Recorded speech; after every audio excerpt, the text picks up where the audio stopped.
Good morning. My name is Demetrios Vavvas. I'm the Friedman Professor of Ophthalmology at Harvard Medical School and the Director of the Retina Service at Mass Eye in the Ear. Please tell us about the new drug pegcetacoplan injection that has recently been approved by the FDA for the treatment of geographic atrophy and the safety and efficacy concerns with the research data presented by the company. We had no treatment for geographic atrophy till about now. Geographic atrophy affects about 15% of our macular degeneration patients. Recently, the FDA announced that a new drug called pegcetacoplan was approved for the advanced form of this disease. There has been no peer-reviewed data, has only been an announcement by the company in public forums. The data announced by the company show that a surrogate test measure the growth of that surrogate test measure is reduced by about of a total of 7.5% over 2 years. And the company has presented that as the growth rate being 22% reduction, but the actual lesion is only 7.5% reduced between baseline and year 2. These surrogate test measure result support potential efficacy.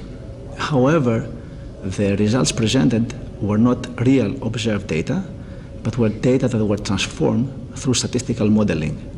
So there are still questions about the statistical model transformation.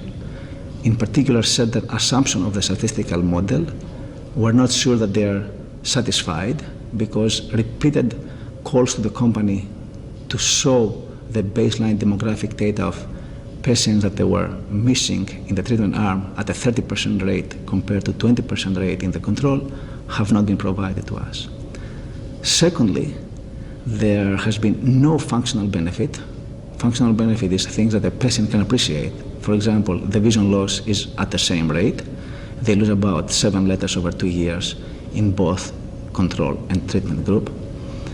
They do not read better at low light. They don't have faster reading speed. They don't have better quality of life based on vision. And they don't have better microperimetry, how well they can see in the visual field.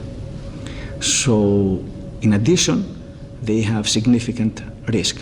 About 1% of the patients will get infection, which is at a little bit higher rate than we've seen with anti-VEGF drugs, although there is no head-to-head comparison to compare directly. There's about 1% of a significant optic nerve disease called swelling of the nerve or optic neuropathy.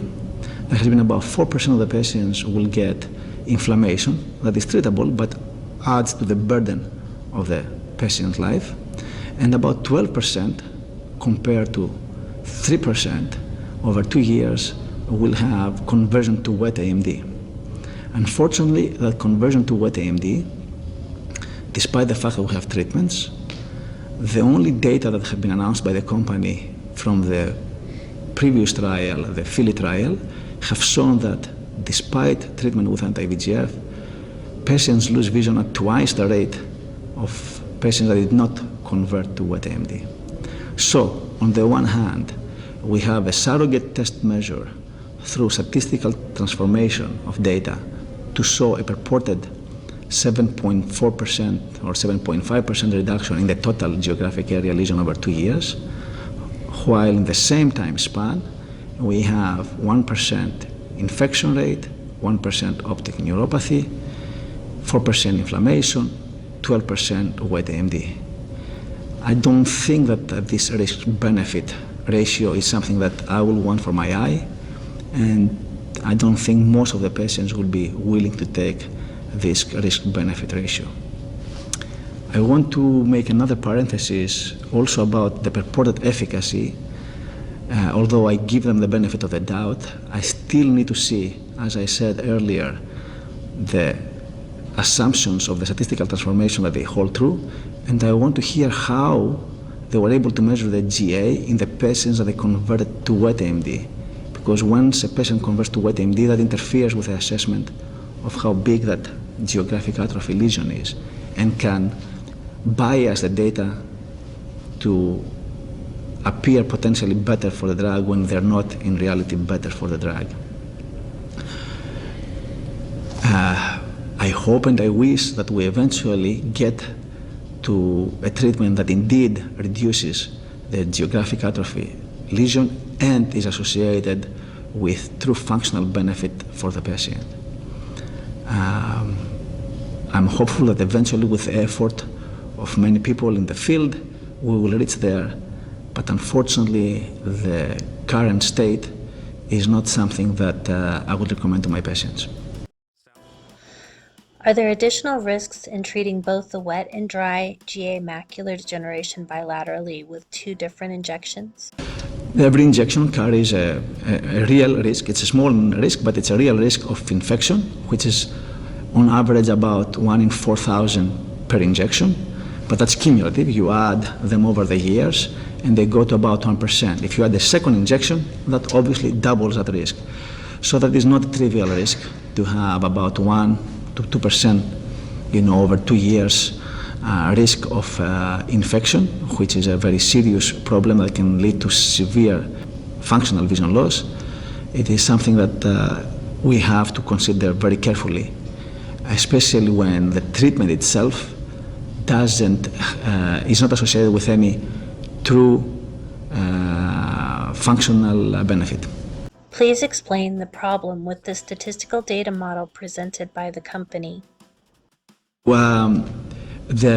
As we said earlier, the data they presented on the reduction in the GA growth rate were not actual observed data, but they were transformed through statistical modeling.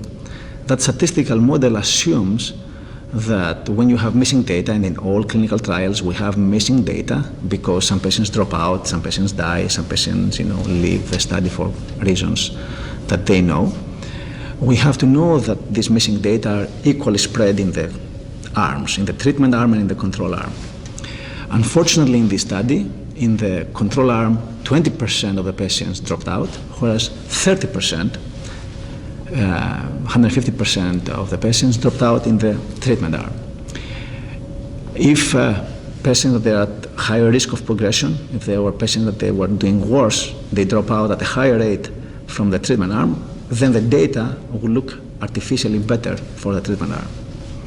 So it is crucial to see that this 20% of the patients that are missing in the control group and the 30% of the patients that the data are missing in the treatment group have the same baseline demographics, the same baseline risk factors for progression, and that the data that they have till they drop out are similar in how they progress, how they grow, etc. Unfortunately, despite repeat calls to the company to show us this data, we have not seen them thus far.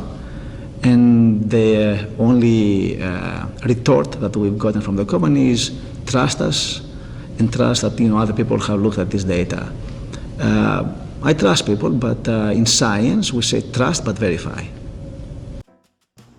As this was the first approved drug on the market, are there other treatments with better statistical data coming through the trial and approval process now? There are many companies that they've tried many different approaches in geographic atrophy, and that is a good thing because macular degeneration and geographic atrophy is a heterogeneous group of diseases that is multifactorial, and we need to try different approaches to see which one worked and for which patients. So I'm very excited. I don't want to mention particular ones because I don't want to influence anybody or bias anybody, but there's definitely, people are looking at the end stage of the complement, people are looking at inflammation, people are looking at antioxidants, people are looking at fast ligand, and I think within all these multiple approaches that they're out there and actively being explored, we will be successful in the near future. Please explain the difference between macular degeneration with geographic atrophy, dry macular degeneration, and wet macular degeneration. So geographic atrophy is the most advanced form of what we call the dry macular degeneration. And by dry, we mean that there is no fluid, there's no vessels that they leak fluid. The majority of the a macular degeneration is a dry form. 85% of the people who have a dry form. And the majority of the dry form, it is not the geographic atrophy, it is the early or intermediate stage.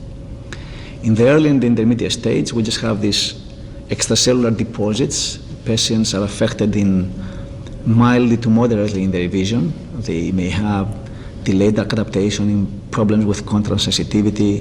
They may have some mild distortion in their vision. It may take a bit longer to read. But overall, they are quite functional for the most activities of daily life. Once the disease progresses to geographic atrophy, which means that you lose cells, both the support cells for the light-sensing photoreceptors and the actual light-sensing cells, then you have dark spots in the area of your missing cells. That is much more significant. You're losing part of your central visual field. It makes life more difficult to read on a page because you're missing lines, you're missing parts of what the sentence that one reads, and it is clearly associated with impaired dysfunction in many aspects of the life of the patient. Unfortunately, both the earlier parts, the early and intermediate AMD and the geographic atrophy are ever progressive. The good thing is that they're slowly progressing, so that gives us some hope.